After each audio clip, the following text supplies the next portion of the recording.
focus on that But and keep I represent Navajo people that say I don't want solar. I want power line.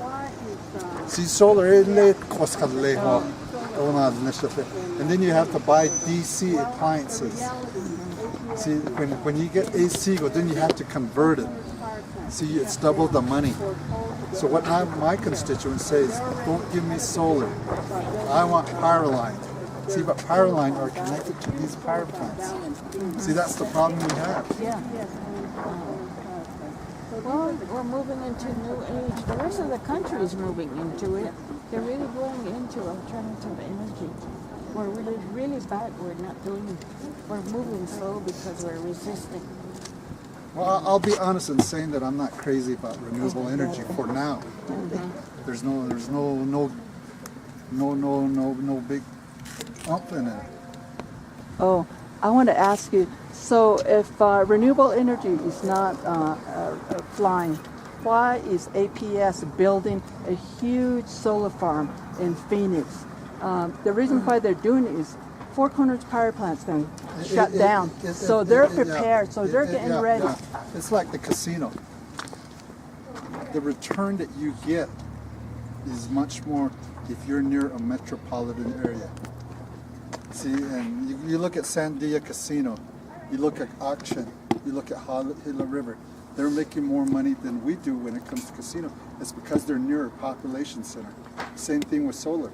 If you're near a population center and the cost to transport it is less, you make more money and you invest in it. But there are string, and it just costs us so much more. Well, that can be said about coal too. They only get 10% of what goes in. But who suffers in that case? It's the Navajo people. They suffer with their health, the impact from the pollution coming out. And the reason, I can't stress this enough, the reason why APS is building a huge solar farm down in Phoenix is APS owns Four Corners Power Plant. They know that Four Corners Power Plant has been shut down. So that's the reason there's a need to dump this, before the environmental impact statement. Yeah, but it's not only that, but the future is somewhat in renewable energy.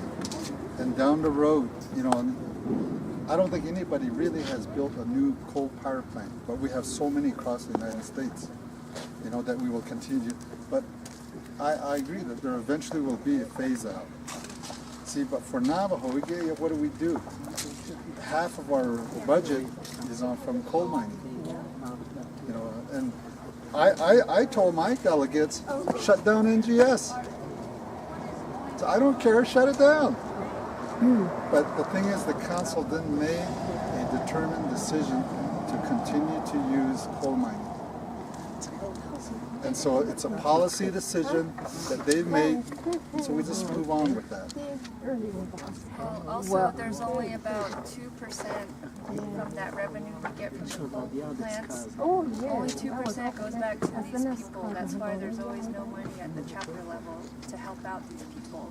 I don't know where you're getting your statistics, but half of our budget is coal mining. So half of it goes to them for their police, for their health. Well, yes, so much stays up here. But that's why we're talking about regionalization too. But that benefit, the workers here, they also, when they're sending things out that way or when they go out that way, it is for the whole Navajo Nation benefit. So these workers are not just concentrated on Window Rock.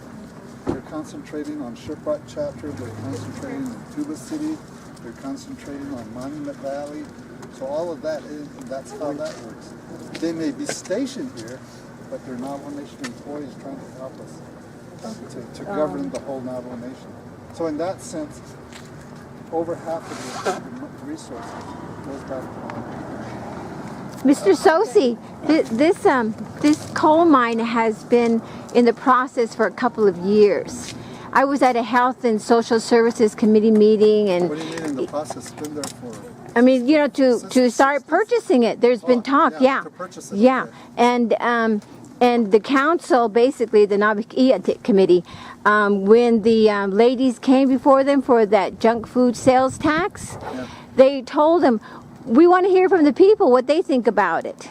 Why don't you take it out for a referendum? And you're the one that also said that when it comes back to the council, you're going to ask that it go back out to the people. I mean, you're talking about junk food and versus coal and climate change. And one of these ladies talked about how it's affected her sheep and the contamination and the coal ash. Why won't the council ask the people? Why won't they take it to them as a referendum? This is huge. Huger than junk food tax. I don't know. I'm not the one that's sponsoring this legislation. And so it's something, it's up to them. But I mean, on one hand, you want a referendum on junk food tax, 2%. But you're not calling for any kind of referendum? I think you're quoting me wrong. I voted for the junk food tax. If you look at my voting record, I didn't ask for a referendum, so let's just do it. So I voted for it, but it's the others, I think. Oh, it's Jonathan Nez. I'm sorry, Mr. Tsosie. Yeah, it's Jonathan Nez that's asking. Quotes like that always gets me in trouble. And well, I corrected myself. I corrected myself, Delegate Tsosie. In some dark cave. Well, Mr. Tsosie. I'm not popular. Well, Mr. Tsosie, thank you for speaking with us here. Yeah. We appreciate that. I'm open. And what I want to ask you is it was Sam Woods, the energy policy advisor for the Navajo Nation, gave a presentation at Leonard, and talking about where we get all the funds and where it goes. Well, almost 80% of it stays here, and less than 2% goes to the community people. And as Dine CARE, we work with these community people, and we have seen what has let's happened. get Sam Woods out here. Sam, get your data out here. Yeah. And so what we see... Sam Woods is wrong. Okay, well, we have the PowerPoint that he gave. Yeah, I know, but he's wrong. Okay, well, what became a reality check was when we heard that, and then the people that we work with, these were once thriving people that had their sheep and took care of themselves until the mining came in. They were farming. Well, okay, let me finish. Yeah, let's be realistic. Yeah, well, can I finish? And now they're destitute. They're on welfare. And this is all a result of the mining. Over 50 years of mining. No. Well, the people that live there that left. The sheep industry has changed across the Navajo Nation, irrespective of the mining. I'm out at Torion, and I'm always mentioning this. I tell people, and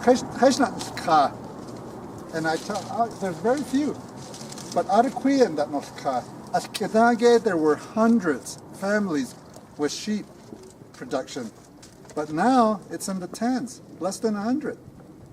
And in my area, I only see about 3 herds where somebody is actually following the sheep, and the other are all little dogs running after the sheep. So times have changed. So it's erroneous to connect mining to the degradation of the sheep life. It may be a contributing factor, but not the only one. The whole market has changed, and if you look at the wool market, it has totally dropped out. And so people don't shear. I have a picture of helping a sawmill lady shear sheep. I had my tie on. I was coming back from a court hearing. I just went by to say hello, and she was shearing her sheep. And then she was using regular scissor, and then I went down there, and then I helped out. Well, we happen to have one of the people that's directly impacted, and she can speak to that because she lost 21 sheep. I don't deny Cynthia that she's probably has sheep. All I'm saying is that the whole thing, the sheep thing, it's the market falling out, the wool market falling out, and that's what has happened. Well, I searched all over for good mutton. I can't find good mutton. You know where there's good mutton? Bashes.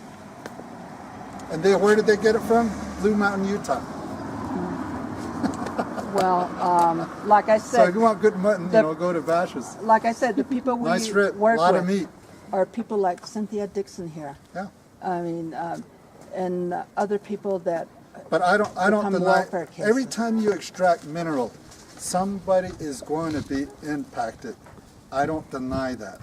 It's going to happen.